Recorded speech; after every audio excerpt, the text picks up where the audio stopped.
One of the other things that I'll say is, the wrestling journey should be more of a stick shift philosophy.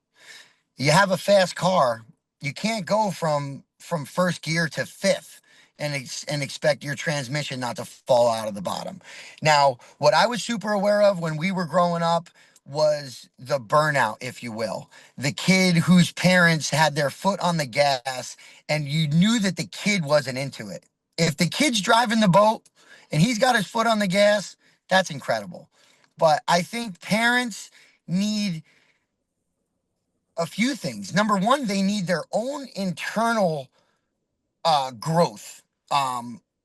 Not even just specific to sports, like specific to their life. Like, dude, your coach told you to take your varsity jacket off, or he told you to leave it all in the field on your last game.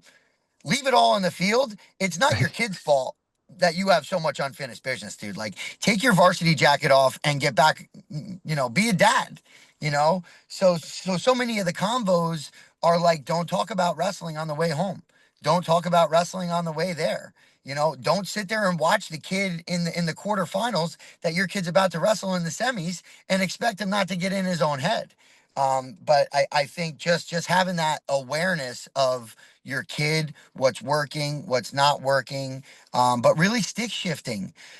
It might sound a little bit over dramatic, if you will, but I personally think that youth tournaments for some kids are traumatic experiences. You Definitely. have tears, blood, nerves, fear, whatever else we can come up with. I mean, this is a traumatic experience for a young boy. And dude, you show up to these tournaments, you're talking a 5-year-old kid is out there, 6-year-old kid. We have the Little Sharks program in Howell that I coached, and these kids are young and like we have fun. It's similar to the Tots group at the club, so we're having fun. So there's a tournament in Wall, and the one little guy shows up, and I'm talking to the parents like, "Hey, listen, we're not trying to force feed anyone to go." So the kid goes, he goes on the mat, he's crying, he's a nervous wreck, and he comes up after he's on deck, and I'm saying to the parents, I'm like, you don't have to send him back out there. Like, we just saw the last match. Like, there's no, like, what good is going to happen putting him back in that same exact environment? So in that case, the kid ended up leaving, and it's just like, looking back, I would have just said, we don't know any moves yet. Like, we're 3 weeks into the season, and one of the things I'll say is the tournaments are all, we know all the dates. Like, they're all on the calendar.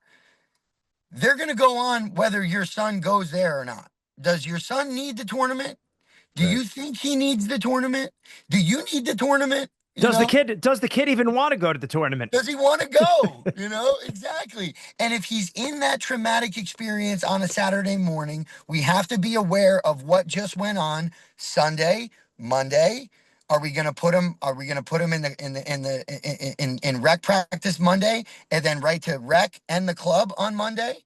You know. So, like, what are we doing here to stick shift it? So fifth gear was Saturday. Put it in second. Is he being a regular kid Monday, Tuesday, Wednesday?